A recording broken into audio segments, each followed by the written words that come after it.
Ayan, ayan, nakabati ng lahat, narinig na natin sila. Unfortunately, may mga cast na they should be part of this, kaya lang for some reason hindi sila nakarating. But hopefully we get to be with them in the future events ng Evil Origins.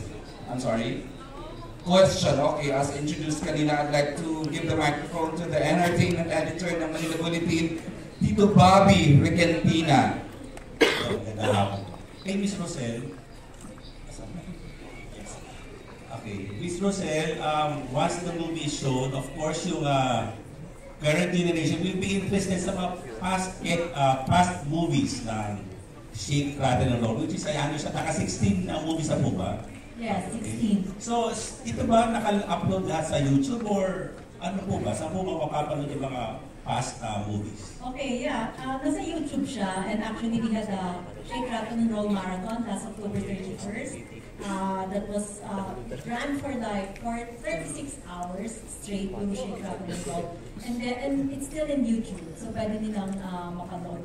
Restored na sila. So they're digital format siya. So kung ano siya, 4x3, 4x3, the time when we shot it. So magpo-portray ka ng isang horrifying character like Mangkukulam o si Sadako, Frankenstein, parang ano, sino ang gusto nyo gawin and bakit? The question is addressed to, would you like to identify? Okay, sige, we'll give the priority sa mga nasa front row daw. Siguro with Isabel muna, please, na. The question... Yung character na horrifying na gusto nyo. Aside from what you portrayed here, any other characters na interesting na para gawin mo, Isabel?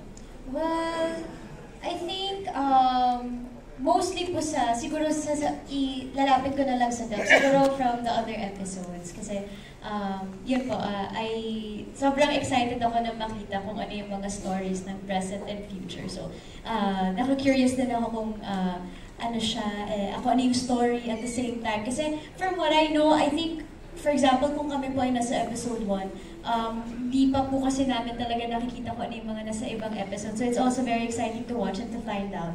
And yeah, siguro yun din po. Curious din po ako if, what if mapasala din or makita rin namin yung next coming episodes. Alright. Ashley, please. Ako po, siguro gusto ko ma-experience maging Sadako. Kasi pupunta ka sa set, di ka na kailangan make-upan ng talagang ano, diba? Yung wala kang make-up, tapos wala kang lines na i-memorize kasi body movement lang yung kailangan gawin. Yes! Gusto ko pong ma-experience yun. Okay. Dustin! Parang okay nga yung kay Ashley. Ito racket? Racket lang? Lang ka lang sa set? Hindi, kidding aside. Nakapag-zombie na kasi ako sa last Shake, Rattle, and Roll po eh. So siguro ngayon, yeah. So ngayon siguro aswang. Aswang naman. Kasi sa eksena namin, parang curious ako kung paano yung paano nila nilalaro. Slayer ka rin siya, di ba? Aswang eh. Miss Manilyn, over 3 decades ba? Meron ka pang gustong gawin? Siguro para sa akin. We're here, Miss Mana, sa left side. Here. Hello, Tito Bobby. Tito Bobby. Sa akin, possessed. Kasi siguro dahil unang-una nakakita na kasi ako ng totoong nangyari ganon. Opo, pero mapapatunayan mo rin na yung faith talaga at love sa family ang makakatalo talaga ron. Thanks. Opo, kasi na-experience namin eh. So, thanks, Matt. Matt Lozano, please. Any interesting character na gusto mo? Can we share the mic? Thank you, Sheko. Ito nasagot ko na to dati, pero gusto ko pwede ulitin mo rin naman siguro ngayon. Hindi naman kasasama ng loob mo. Pangarap ko kasi talaga magkaroon ng karakter na, alam mo yun, very charming, pero ano pala siya. You are charming! Pero may pagka-psycho siguro. Pangarap ko maging Leatherface. Thriller. Texas Chainsaw Massacre. Thank you, Matt. Seth, meron ba? Nasagot mo last time pero sige, ulitin natin ngayon. Ano, kung pwede pa tiyanak. Kainis yung pagkakasakin mo. Tiyanak talaga. Hindi, gusto ko masubukan yung yung parang entity, yung evil entity na parang sinapian. Gusto kong ano. Okay. Medyo possessed ka na, Seth, no? Napailing si Chin kayo sa'yo kayo na sa tiyanak. Go, Chin! Ako po, para powerful, mangkukulam naman ng gano'n.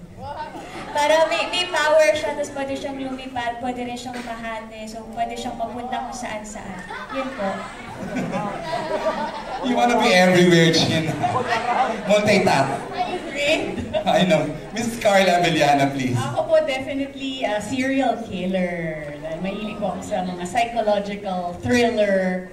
Siguro isa sa mga most famous serial killers. Kung let's say hindi man po babae, mala Ted Bundy, mga... I know. Na-resolve ba yun? Yes, he's in jail. Na kulong si Ted Bundy. Correct. Thank you, Miss Carla. And of course, Richard! Isang horrific character, siguro, no? Isang contractor. Hindi, joke ko. Contractor! Possessed. Yung nakakatakot talaga yung grabe. Punong-puno na talaga mga tao, no? Possessed. Possessed. Ng evil, spirit. Paano ma-possess ng gwapo? Richard. Siguro slasher din. Gusto ko rin yung mga slasher films, mga Mike Myers kind of thing na fan din ako ng slasher films and slasher. Pati yung mga serial killer na docus na pinapanood ko rin lahat yun. So, yeah, maybe one day, aside from the first I mentioned. Okay, we will let those in the back to answer that question. But before magsagot sila, Tito Bobby, incidentally, in as much as gusto niya makasama si Richard and the rest of the cast members here, she couldn't because naka-lock in po siya for her teleserye taping. But we'd like to show you this via video. Please watch this. I'll play the role of Edwin. So yung character ko, isa siyang palaban na babae. Palaban siya to the point na, diba, hanggang dulo, lalaban talaga. Her family, for herself, everyone else. Kasi, talaga, gusto niya matapos yung